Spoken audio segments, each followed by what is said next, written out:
इसके अंदर कुछ नहीं है। इसको मैंने फिर से नीचे रखा और अभी ये जाएगा ऊपर पूरा। इसको फिर से रख दिया घुमा के यहाँ पे हमने, और अब ये चलेगा। खड़े हो जाओ बच्चे यूं करके। वेरी गुड, चलो। او با استفاده از یک طلسم باستانی هندی که برای فراخواندن نیروهای ماوراءالطبیعه به کار می رود، حنام بیجان را به آسمان می فرستد.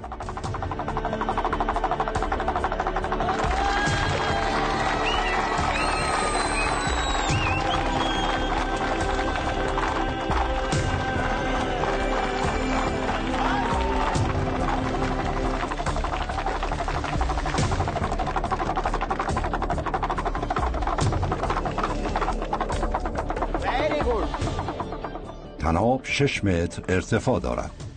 امان، इस पे जाओगे؟ وقت آن رسیده